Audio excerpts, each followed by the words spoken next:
తెలంగాణ ప్రభుత్వం ప్రతిష్టాత్మకంగా చేపట్టిన మూసీ అభివృద్ధి ప్రాజెక్ట్ పనులను మంత్రి పొన్నం ప్రభాకర్ ప్రారంభించారు.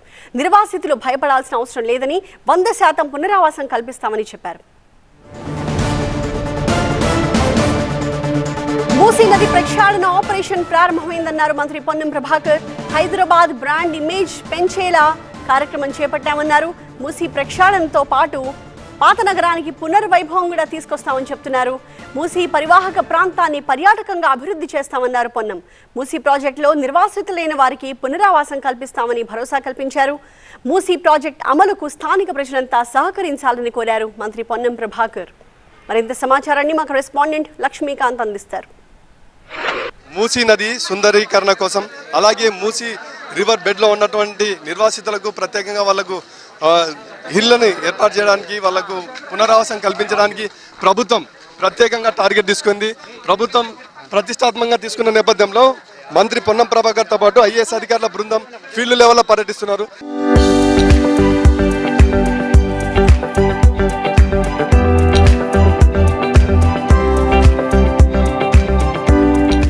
మంత్రి గారు, ఈరోజు మీరు వనస్థలిపురంతో పాటు మలక్పేట ఈ ప్రాంతాల్లో పర్యటించారు.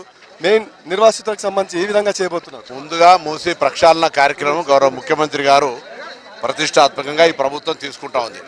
అంతా సర్వేస్ జరిగినాయి. వాళ్ళను అమలు చేయడానికి సంబంధించిన వసతి సౌకర్యాలను పర్యవేక్షించడానికి రావడం జరిగింది. వాళ్ళందరికీ విశ్వాసం ఇస్తా ఉన్నాం ఈ ప్రభుత్వం తరఫున. మీకు ఎక్కడ కూడా ఇబ్బంది జరగకుండా వాళ్ళందరికీ రీహాబిలిటేషన్ చేస్తాము.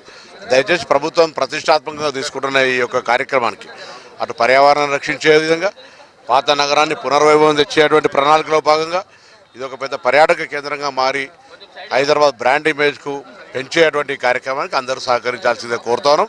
ఇది రాజకీయాలకు సంబంధం లేదు. ప్రభుత్వం గతంలో కూడా మూసీని ప్రక్షాళన చేయాలనేటువంటి నిర్ణయాలు తీసుకున్నటువంటి కొంత కారణాలు అమలు చేయలేకపోవచ్చు.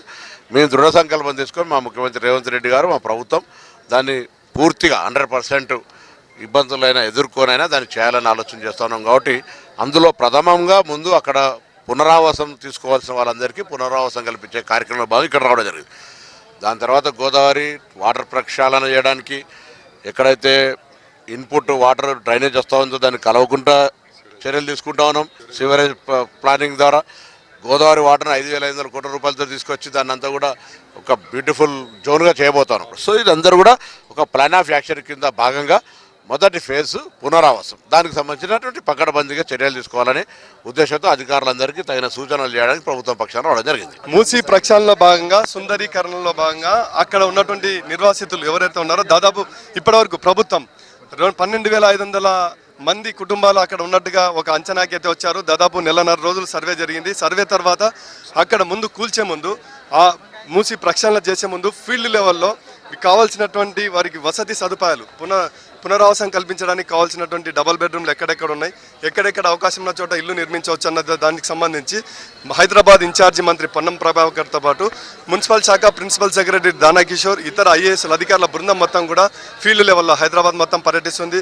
మొత్తం రిపోర్ట్ అంతా కూడా చివరికి రాష్ట్ర ముఖ్యమంత్రి రేవంత్ రెడ్డికి సబ్మిట్ చేయబోతుంది ఈ బృందం. కెమెరా పర్సన్ వెంకట్తో లక్ష్మీకాంత్, TV9 హైదరాబాద్.